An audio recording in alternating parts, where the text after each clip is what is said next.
हमारा जो सब्जेक्ट है वो है data science and machine learning. ठीक है, देखो अब अगर हम बात करें डेटा साइंस की तो बहुत ही ट्रेंडिंग टॉपिक है और आज की डेट में जो है इसमें बेसिकली नॉर्मल जो है जॉब के जो अपॉर्चुनिटीज़ होती हैं वो भी बहुत ज़्यादा बढ़ जाती हैं इसमें। ठीक, तो आज का ये जो बेसिक क्लास है इसके बारे में हम लोग सिलेबस डिस्कशन करेंगे कि हमारा जो कैरिकुलम है वो क्या डिज़ाइन किया गया है और क्या क्या चीज़ें हैं जो हमें इसमें डिटेल्ड कंटेंट में जानना है। ठीक है, तो इंट्रोडक्टरी क्लास होगी और कोई बीच में अगर आपको डाउट हो तो जब मैं कंप्लीट करूँ अपना सेशन उसके बाद आप लोगों को समय दिया जाएगा, आप लोग उसके आधार पर डाउट को अपना पूछ सकते हो। ठीक,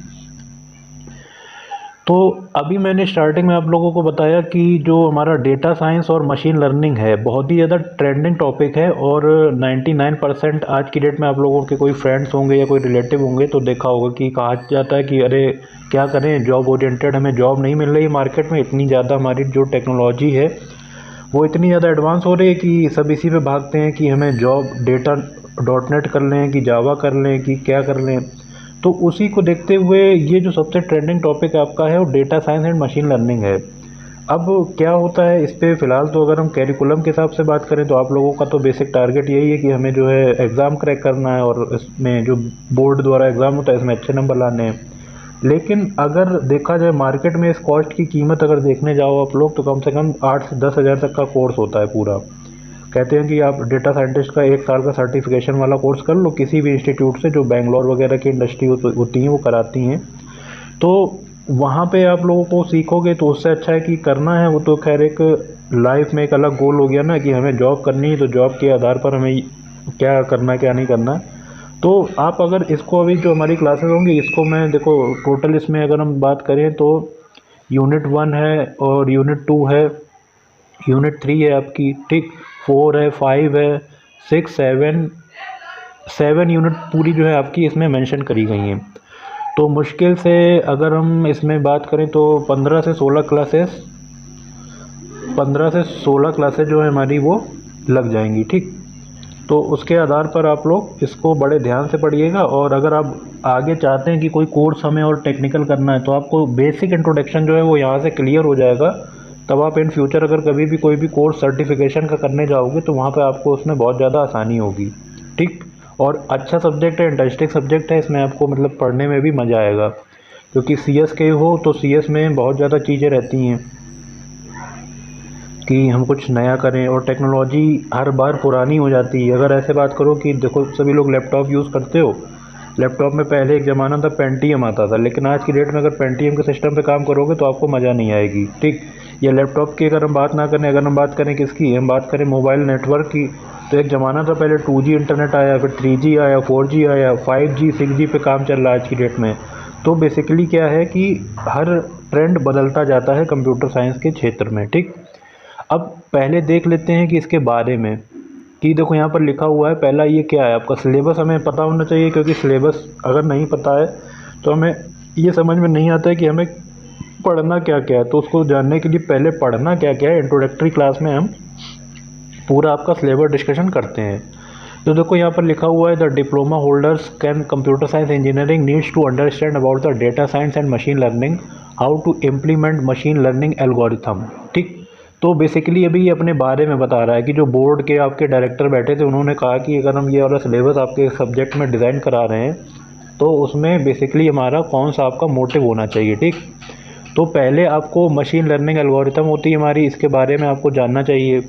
उसके बाद they should be able to solve real time problems. Real time problems का मतलब क्या होता है, बेसिकली अगर आपसे कहा गया कि आप कंप्यूटर के फील्ड के हो और आपको कोई कोडिंग वगैरह करनी है, ठीक, तो कोडिंग करनी है तो अब आप किसी का वेट नहीं करोगे, या फिर आप ऐसा अगर आपसे कहा गया कि जावा में कोडिंग करनी है या फिर आपको जो है .NET में कोडिंग करनी है, तो आपने जो पहले से सीखा है, कोर्स हम क्यों करते हैं ताकि हमारे कंसेप्ट क्लियर हो जाएं।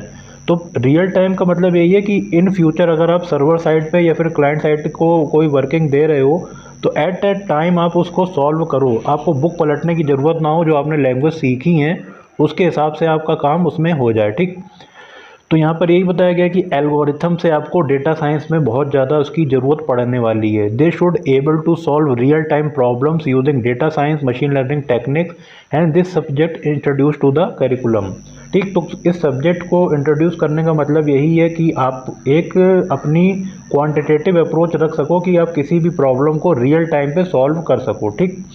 अब उसके बाद आती है, इन्होंने दिया है लर्निंग आउटकम। मतलब अगर कहा कि हम इस कोर्स को पढ़ लेंगे, जैसे कहते हैं ना मार्केट में बहुत सारे कोर्स चल रहे हैं, आप जावा कर लो, आप डॉटनेट कर लो, आप जो है ओरेकल कर लो, या फिर आप डीबीएमएस पढ़ लो, ठीक है। तो उसमें बेसिकली क्या होता है कि आप कोई भी कोर्स को अच्छे से कर सकते हो और उसके बाद आप नॉर्मली उसके क्या फ़ायदे हैं, तो यहाँ पर इन्होंने फ़ायदे लिखे हैं लर्निंग आउटकम में कि आप जो है इसको पढ़ने के बाद नॉर्मली इसमें आप क्या कर सकते हो, ठीक। तो अगर सबसे पहले हम यहाँ पर देखें तो यहाँ पर लिखा हुआ है कि understand the basics of data science, ठीक है। आप इसको पढ़ने के बाद क्या करोगे, डेटा साइंस के बेसिक्स जो है उसके बारे में आप जान पाओगे। फिर understand and development machine learning algorithm. तो एल्गोरिथम का हमने मतलब आपको पहले ही क्लासेस में बताया है कि एल्गो का मतलब होता है किसी भी प्रॉब्लम का स्टेप वाइज सॉल्यूशन। तो वैसे ही अब यहाँ पर अगर हम मशीन लर्निंग करना है, मशीन लर्निंग का मतलब क्या कह रहे हैं कि कोई भी मशीन अगर आपकी नॉर्मली चल रही है, जैसे आज की डेट में हम कहते हैं ना कि मशीन हमारे अकॉर्डिंग चलती है, सारी मशीन क्या हो गई है, आर्टिफिशियल इंटेलिजेंस बेस हो गई हैं। तो आप क्या करते हो कि बेसिकली क्या मशीन लर्निंग आपकी है उसके बारे में आप जान जाओगे। फिर इम्प्लीमेंट डायमेंशनली रिडक्शन टेक्निक्स। अब कुछ उसमें कुछ टेक्निक्स होती हैं जो नॉर्मली हम इसमें यूज़ करते हैं, ठीक, उसके बारे में हम देखेंगे। तो ये इसके लर्निंग आउटकम हैं जो आप क्या कर सकते हो, इससे जान सकते हो कि बेसिकली हमारा क्या क्या चीज़ें हैं, ठीक। अब बात कर लेते हैं इसमें क्या क्या यूनिट्स हमारी दी गई हैं। यूनिट्स का मतलब है कौन कौन से चैप्टर हैं जो हमारे बहुत ज़्यादा इसमें डिटेल में हमको पढ़ने हैं। पहला कह रहा है introduction data science and machine learning. तो सबसे पहले आपको यही जानना है कि बेसिकली होता क्या है, what do you mean by data science and machine learning, ठीक, उसके बारे में जानना है। इसके बारे में अगर हम देखें सब टॉपिक का डिवीज़न किया गया, तो इसमें हमारा फंडामेंटल ऑफ आर्टिफिशियल इंटेलिजेंस क्या होता है, एआई क्या होता है, उसके बारे में आपको जानना पड़ेगा। Needs and application of data science है। अब जान तो लिया एआई के बारे में, लेकिन क्यों हम पढ़ रहे हैं, डेटा साइंस की नीड हमारी क्या है आखिर। उसके बाद है डेटा माइनिंग का एक कंसेप्ट है, वो भी आपको पढ़ना है। मशीन लर्निंग पढ़नी है, टाइप्स एंड एप्लीकेशन पढ़ने हैं कि और कितने टाइप की होती है मशीन लर्निंग, उसके बारे में भी आपको जानना है, ठीक है। तो हमारी यूनिट नंबर 1 इसमें ये बताती है। सेकंड चैप्टर की अगर हम बात करें तो इसमें data preprocessing analysis and visualisation. Data preprocessing का मतलब क्या होता है कि डेटा जो है आपका कहीं पे भेजा जा रहा है तो वो प्री प्रोसेस मतलब पहले से कैसा होगा। जैसे अगर हम एक जनरली बात करें कि गेम आप लोग खेलते हो, तो गेम भी क्या है, गेम में नॉर्मली हर चीज़ क्या होती है, वर्चुअली उसको डिज़ाइन करा जाता है, वो रियलिटी नहीं होती है।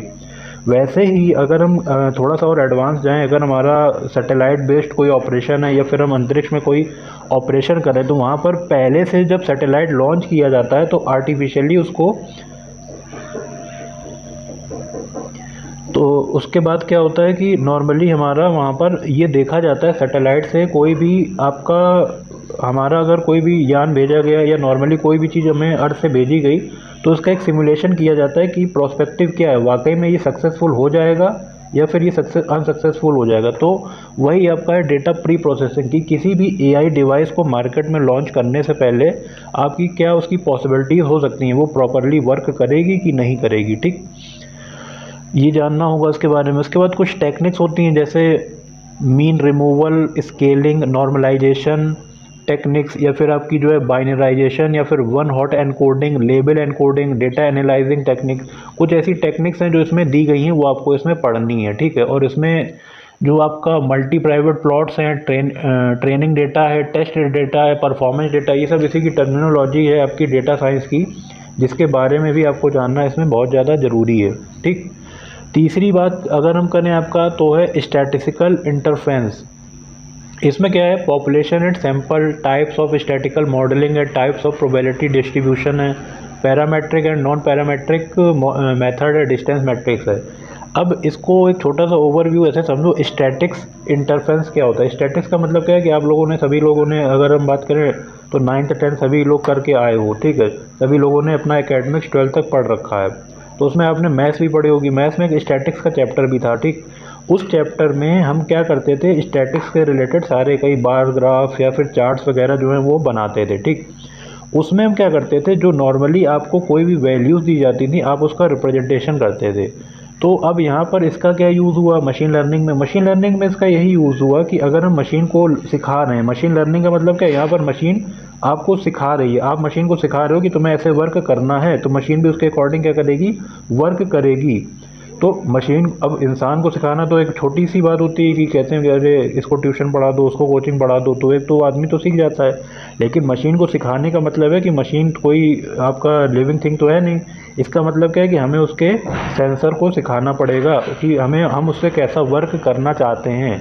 तो उसके लिए हम कुछ प्लॉटिंग करते हैं कि हमने मान लो एक एल्गोरिथम डिज़ाइन कर ली, उस एल्गोरिथम को डिज़ाइन करने के बाद हमने क्या किया, उसको बताया कि ये किस तरह से काम होगा, या फिर नॉर्मली इसमें क्या क्या पैरामीटर होंगे, उसका रिप्रेजेंटेशन क्या होगा। तो वो जो रिप्रेजेंटेशन होता है हमारा, वो हमारा होता है आपका स्टैटिस्टिकल इंटरफेरेंस में। तो आपकी यही तीसरी यूनिट है, इसमें कुछ पैरामेट्रिक डिस्टेंस होती हैं, कुछ पॉइंट हम बनाते हैं, मैट्रिसेस बनाते हैं, वो सारी चीज़ें आपको इसमें पढ़नी है, ठीक।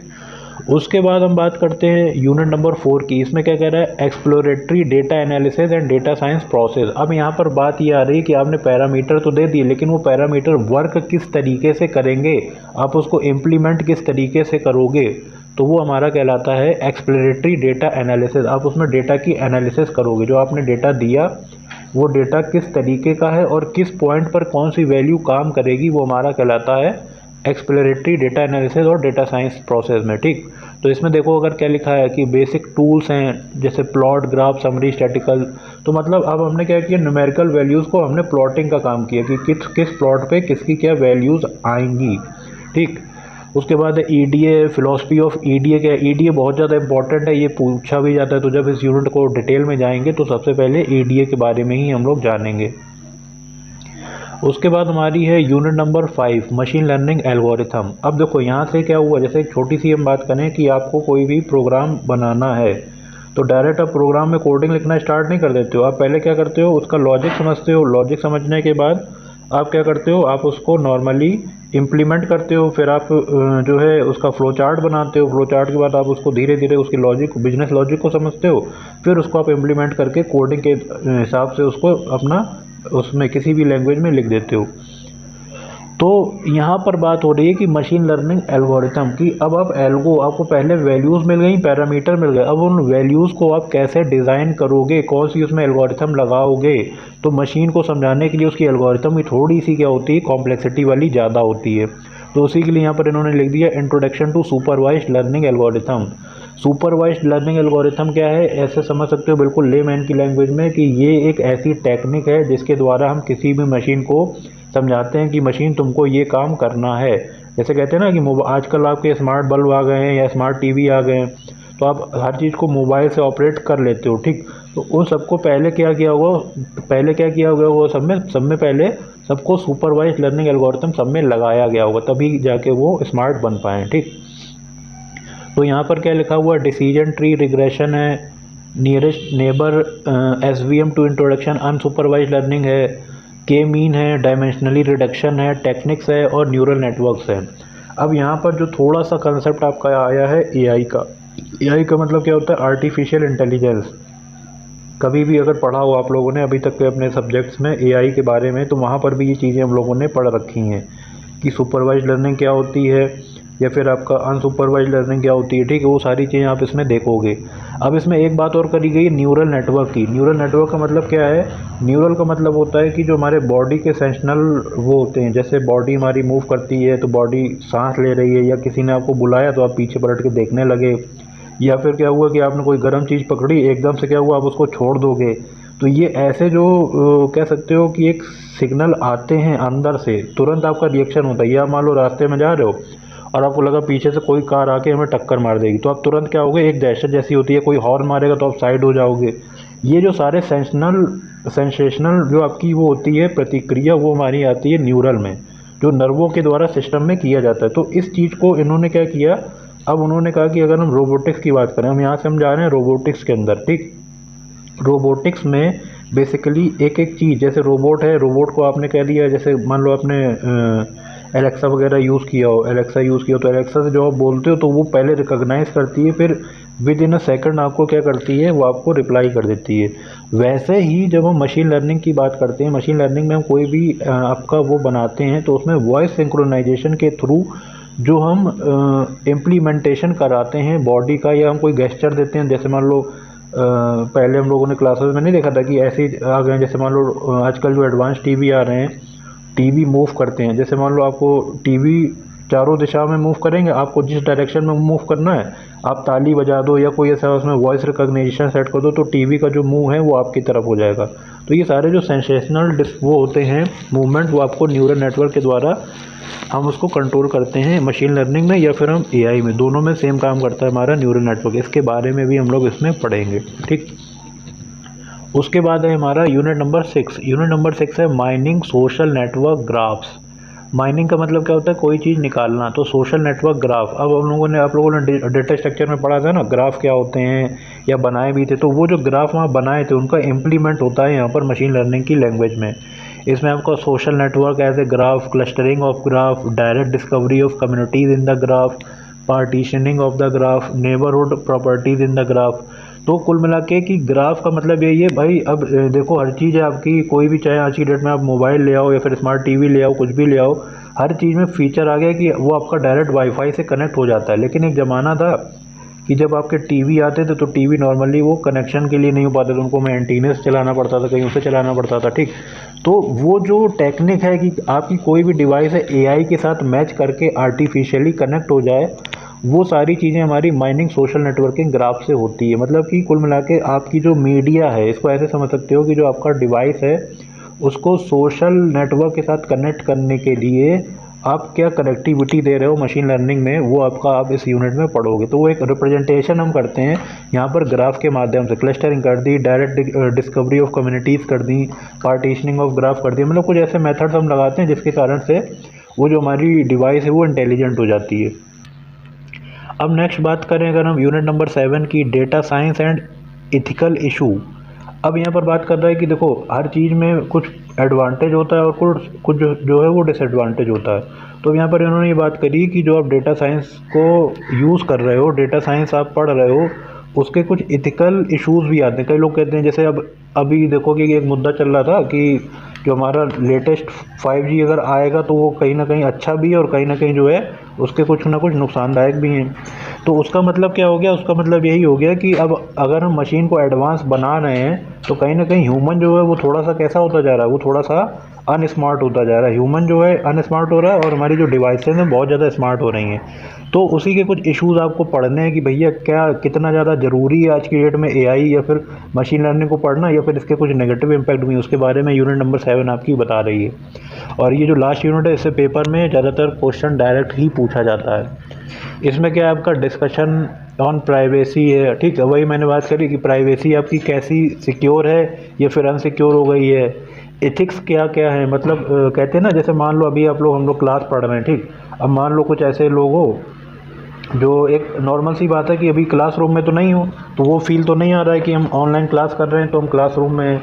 लेकिन एक इथिक्स बनाई जाती है ना कि आप अगर क्लास कर रहे हो, फिलहाल हमारे पास ये सुविधा है कि हम ऑनलाइन क्लास भी कर रहे हैं, तो अब दिमाग में आपके क्या चल रहा होगा, दिमाग आपका वही रीड कर रहा होगा जो आप क्लास में किसी भी क्लास में बैठते थे, क्या पढ़ते थे, कैसे सुनते थे, भले ही इस टाइम घर में हो लेकिन आपको फील वही आ रहा हो। तो इसका मतलब है इथिक्स है। और या फिर आप जनरली कोई भी सोशल नेटवर्किंग साइट है या किसी भी फ्रेंड्स का कोई पोस्ट देख रहे हो, इंस्टा पे कोई चीज़ देख रहे हो या फिर ट्विटर पे यूज़ कर रहे हो, तो नॉर्मली आप उसमें क्या करते हो, नॉर्मल जो है अच्छी लैंग्वेज यूज़ करते हो, एकदम आप अनऑफिशियल लैंग्वेज उसमें यूज़ नहीं करते हो जो फॉर्मल लोग होते हैं। फ्रेंड की हम बात नहीं कर रहे, फ्रेंड में तो फॉर्मली कुछ भी चल जाता है, लेकिन जो हमारा एक सोशल इथिक्स कहता है कि आप किसी पे भी कमेंट करो, कोई भी पोस्ट पे कमेंट करो तो वो अच्छा हो, वो आपका मतलब कोई ऐसा ना हो कि मान लो आपने कोई कमेंट किया, कल 26 जनवरी थी, आपने कोई ऐसा कमेंट कर दिया जो हमारे देश के खिलाफ हो, ऐसा तो नहीं करोगे। इथिक्स वही कहलाती है कि आपकी मॉरल ड्यूटी है नॉर्मल, या तो मत करो या तो करो तो उसका कोई रिलीवेंस हो, कोई मतलब हो उसका, ठीक। तो वही यहाँ पर कह रहा है कि आपको डिस्कशन प्राइवेसी पे पढ़ना है, सिक्योरिटी पे पढ़ना है, एथिक्स पे पढ़ना है कि क्या इसकी नैतिकताएँ होती हैं आपकी डेटा साइंस की और मशीन लर्निंग की, ठीक। उसके बाद क्या कह रहा है कि next generation of data scientist. अब कहते हैं ना कि हम डेटा साइंस का कोर्स कर लेंगे, हमने एमएल पढ़ रखी है पूरी तो हम एक अच्छे डेटा साइंटिस्ट बन जाएंगे। तो डेटा साइंटिस्ट बनिए, कोई उसमें ख़राब वो नहीं है। लेकिन हर चीज़ मैंने भी क्या बताया कि टेक्नोलॉजी हर 3 या 4 महीने में पुरानी हो जाती है। आज की डेट में मार्केट में जाओ, कोई बढ़िया सा लेटेस्ट एंड्रॉयड या फिर कोई भी फ़ोन लेके आओ तो वो 6 महीने बाद उसका नया वर्जन आ जाएगा। ठीक, वो एक ही पे रुकता नहीं है। क्यों? कंपनी को अपग्रेडेशन चाहिए और हर सारे फीचर हैं उसके उसके बदलते ही रहते हैं। वैसे ही आपका सेम है डेटा साइंस में भी।